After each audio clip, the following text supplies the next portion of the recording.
Hello, everyone. Wow, it's so nice to be back here again at the Start Me Up Hong Kong Festival in 2020. We are at the WHub Startup Impact Summit, and for me personally, for those who know me in Hong Kong, impact is water. Okay, the world needs better water, affordable to all so that everyone can live the highest quality of life. And I can't imagine a better panel of experts in this field, those who have actually researched, developed, and more importantly, scaled amazing sustainable development goal 6 water solutions. I am very honored here today to welcome the team from IceTech. And without further ado, I would love to ask my very first question, which is dum dum dum dum dum. Sorry, I love my voice. IceTech and icebergs, right? Is there a correlation? Can someone explain to me? Vladimir, maybe? Because, it's your company. Yeah, actually, hello, Kenneth. How are you doing? We're here trying to solve one of the most urgent problems in the world. We consider that the lack of drinking water is what we have to really, find a salvation for that. And I think that we have succeeded the last years because, for many years from 1970s, there were a lot of scientific researches made according to the creation of artificial icebergs to bring them to people, to make the water available in some regions, and to make it much less expensive than it exists in some regions, especially in Pacific Asian region. So we know that even 100 years ago, there were kind of solutions of bringing icebergs, but of very little size. And we have the solution of creating and towing to bring the iceberg to the people of a size of 8 million tons. So that would probably help 8 million people to drink water for a year. So yeah, that's what we do mainly.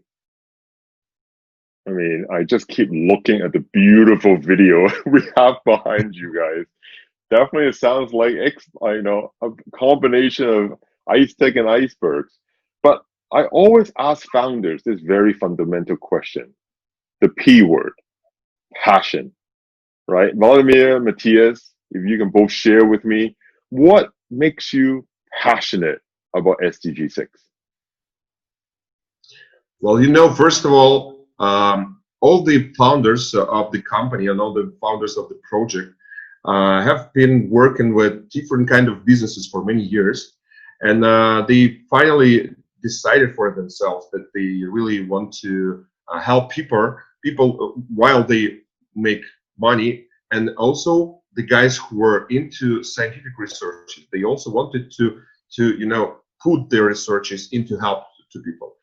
So the far east of Russia, where the project started, is very rich in pure drinkable water region. So that is why, having access to that, we decided to bring it to people in very many locations in the world. And this Arctic region water is also considered to be one of the best by its quality in the world. So during the whole of my life, like more than 30 years, I had the access for that, and I was traveling a lot, and I saw a lot of people which do not have this kind of water, and then they really, suffered from them. That was like a disaster, and we understood that. And our main passion was to share what we had for many years with the people who didn't have the access for that. So that's how it started. Understood. Matthias, enlighten us for someone, like your background, who is clearly quite well known in the world, I may say, with so many different blue ticks. Why are you doing this? What's your passion in SDG 6? Hi, Kenneth. Thank you for being at the Start Me Up Festival. Thank you. And yeah, let me tell you my big passion for it. My passion actually is that SDG 6 is probably the biggest problem to solve in the world, in my opinion, because everything in the world is based on water, and water is life. We all know that. And unfortunately, the most people in the world, they are actually not pretty good educated about water, in my opinion, because a lot of non-educated people, they actually believe that we have so much seawater that we can just take the seawater and drink it. And there is a huge procedure with desalination and stuff, which a lot of poor places don't have.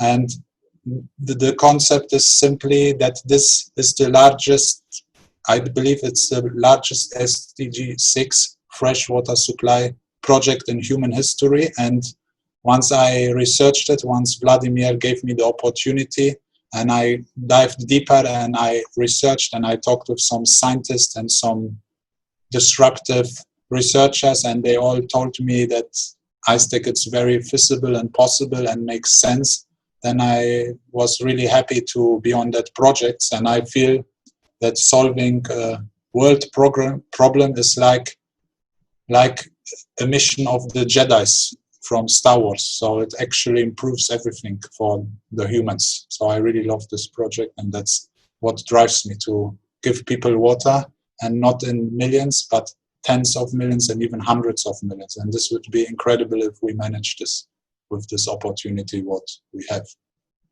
Thank you. Absolutely.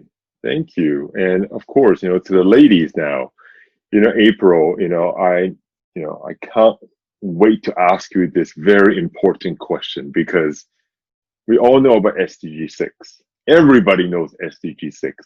It comes down to execution and actual tangible advancement. How can you share with us your vision for being part of IceTech, and how do you see the execution of this amazing water initiative? Thank you, Kenneth. And exactly, execution. I've been in Asia for 30 years. I'm originally from California, and actually I lived in Hong Kong for 20 years and now in Singapore for 10. And I believe in using technology to make a difference, to make planetary impact. So, and it all comes down to the execution. So technology may be incredible, and I've worked with a lot of very cool tech in HR, in energy, but it's really down to the people. And I'm particularly good at working with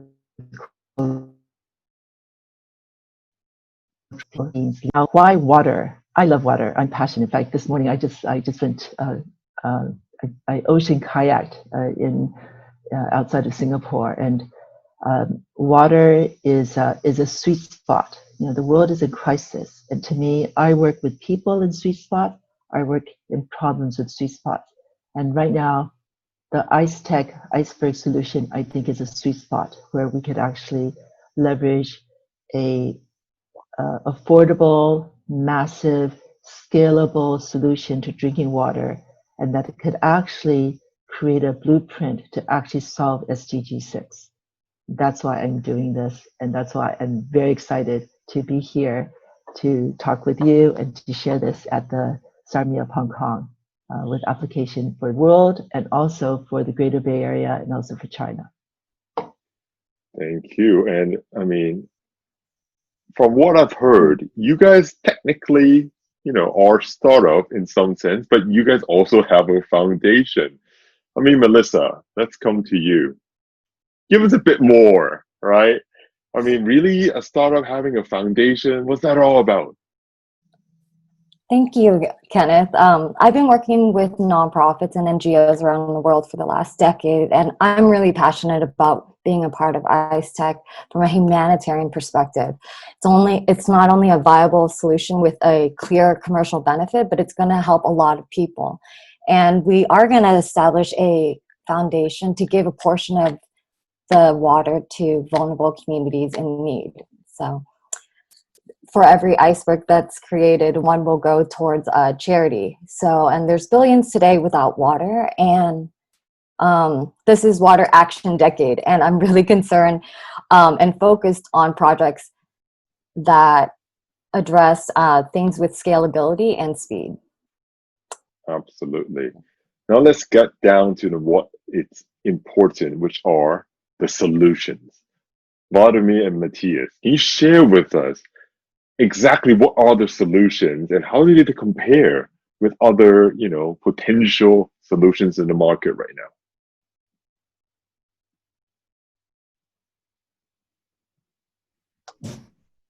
I can start with that. So, according to the R&Ds we have met, we also have done a lot of marketing analysis in the world, and then we know that there are some kind of solutions working with the bringing of icebergs, and there are a lot of solutions that can help people access the water. So, the IceTech project is absolutely unique because it makes the water of a very, very good quality be accessible and less expensive, like probably a dozen times less expensive for the people. So it makes it accessible.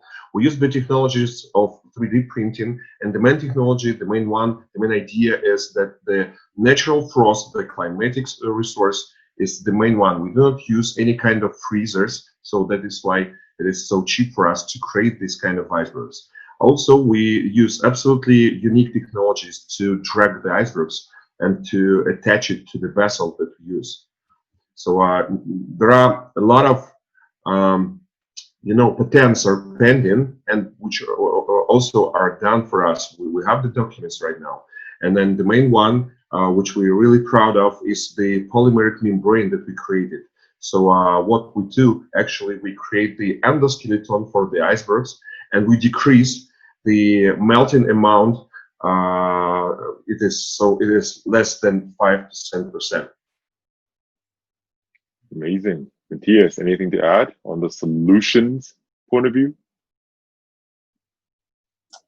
Yes, I mean, also one of the huge key advantages which we're sitting on a river which has actually fresh drinking water, and that's where we will source the water from. So what's actually happening is that we take the desalinated water, which is already floating in the river, and from the river it goes in the sea where it gets salinated. So we take it desalinated before that, and we put it in the freezing unit, which you see also in my background. And there it will be frozen,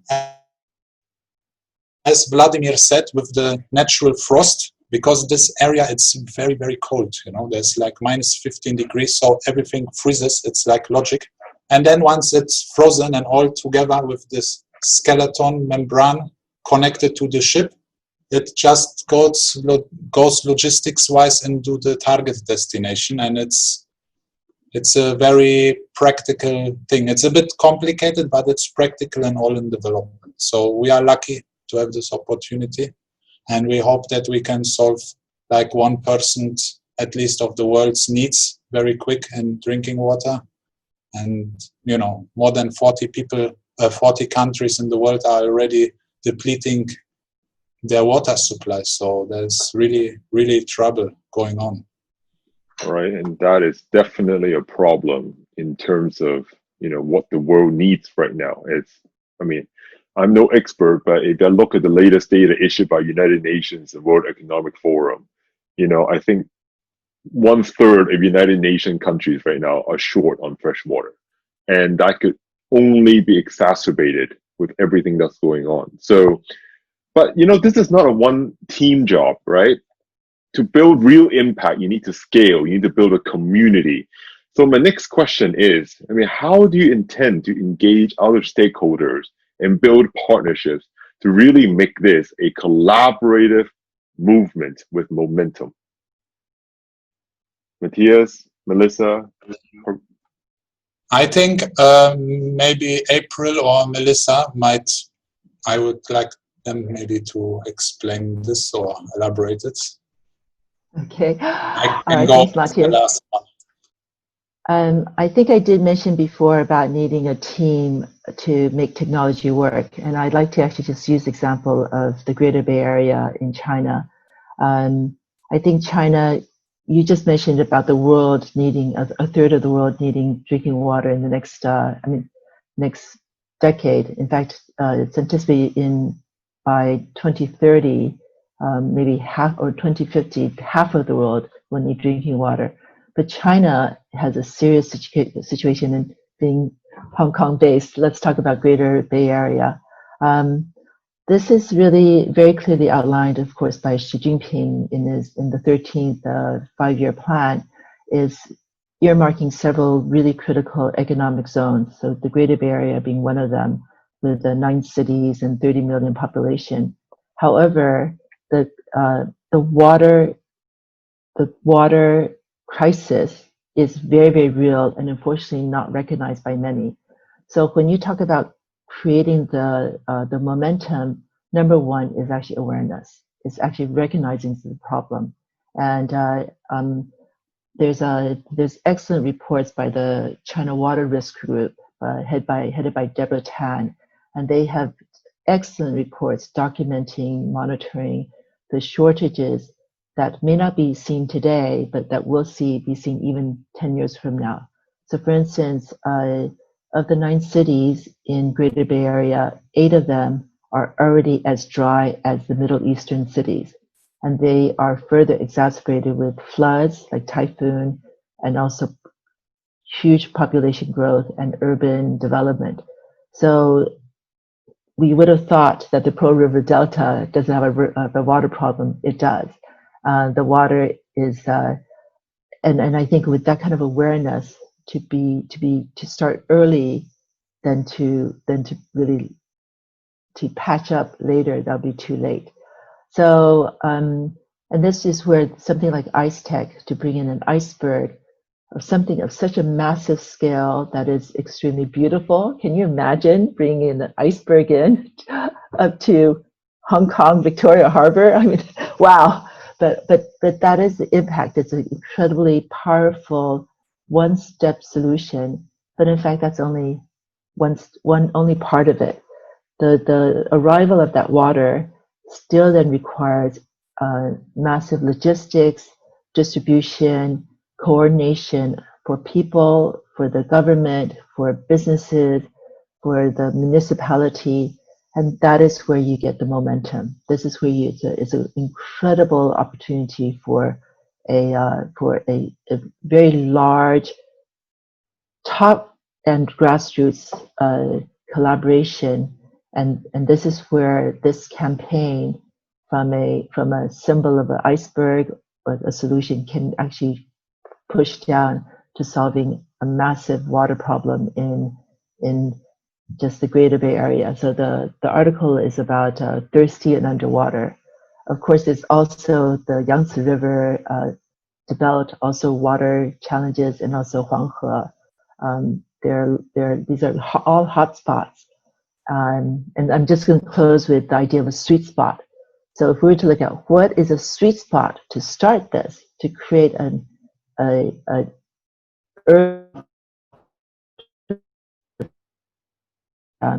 having been knowing the go get 'em attitude of the entrepreneurship of the Greater Bay Area, I would say, hey, this is an opportunity. Go for it. Well, I mean, that's what we want to hear. We want to hear excitement, right? We want to see people, especially the youth listening in today, that they can make a difference. So how can they help, right? I mean, the Start Me Up community, the WHub community, the Startup Impact Summit community. I mean, we got talent, right? How can we assist IceTech in really scaling this in Asia? Yes, well, I like to say something to it. So first, we started now. This is our first conference, which IceTech is actually attending, because there have been a lot of research and development done, and a lot of preparation of our materials and setting up the companies and all structural things. Because it's great to have a vision and an idea and a concept, but it's much better to actually execute it. So now to answer your question, what's needed, what could be the next steps? So we're hoping that we are able to to do a lot of partnerships with like-minded organizations, like-minded people, people who have a vision to solve water problem, people who have the vision to that this Sustainable Development Goal 6, it will be harder impacted. We are very scalable. We can, if we scale stronger, we can impact more, of course. But that's why we are happy here to give to present ourselves, to show the world what can be done, what's in the making.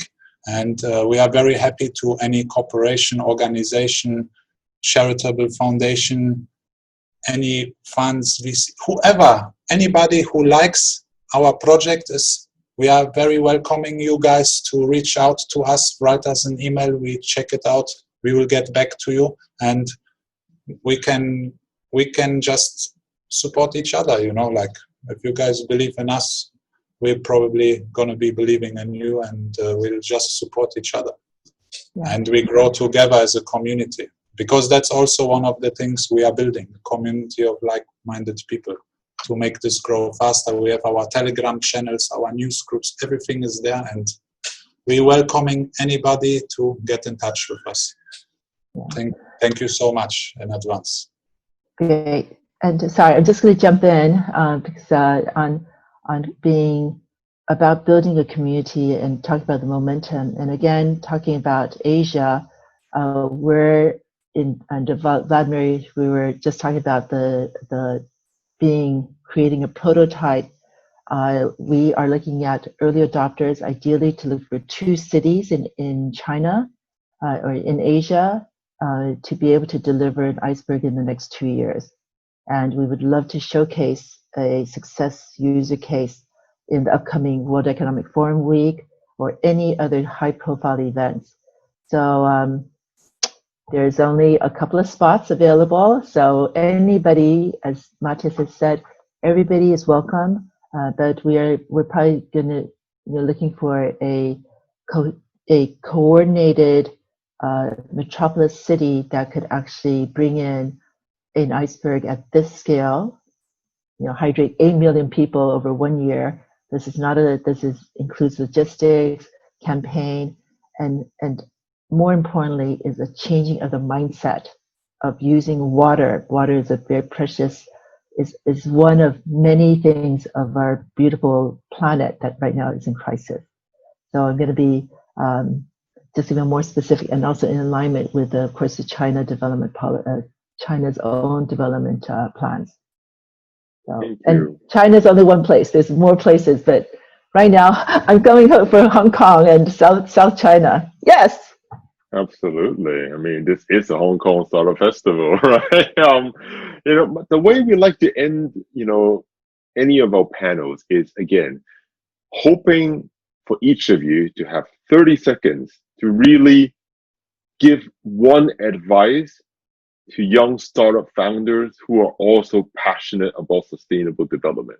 Because, as much as we love conferences, we also want the audience to have something to take away with them. Vladimir, let's start with you. Again, 30 seconds, one tip. Yeah, actually, I have only one advice. Just when you start your business, do not only think about the money, think about the people and about making them happy. If you have this kind of idea, your business will absolutely surely succeed. Great. Matthias? My advice is to like as Vladimir said, to focus on the people and choose the right people who have the same interest. And I'm a Burning Man fan, and I believe in Burning Man culture where everything is with giving and being honest. And I feel in business, if you find the people with the same approach, you will have a more long-term successful journey with them, and at the end you'll be more successful. And keep always learning and educating yourself every day. In general, this is the very important part. Keep educating yourself. And don't waste water, please. That was what I was waiting for. Be sustainable yourself, right? Of course. April, how about you? My advice to a young startup person is what I said it before, is about sweet spot. Really knowing yourself well and identifying what are your strengths and push that strength. Push the sweet spot, your own strength, leverage the community, the friends, and expand your sweet spot. Typically, the Chinese mentality is always focusing on the lack, on what you're good at, what not good enough. No, that's not the right attitude. Go for your strength. And don't waste water. Hong Kong has the worst record, 25% of water loss in Hong Kong. It's a terrible record. Hong Kong, come on, let's save our water. Too much wastage. Right. Last but definitely not least, Melissa. I would say just follow your heart and solve a problem, right? And basically, if you're following your heart and helping people, I think you'll be able to create greater impact. So, thank you. Well, that brings us to the end for now, because I can ensure that everyone at Start Me at Hong Kong will continue to hear about not only SDG 6, but a team here who has taken time from 3 or 4 various continents, actually, this call to make this happen. So again, on behalf of the festival organization committee, thank you so much to the IceTech team, Vladimir, Matthias, April, and Melissa. And we look forward to hosting you next year in Hong Kong in 2021. Have a wonderful day. Thank you so much.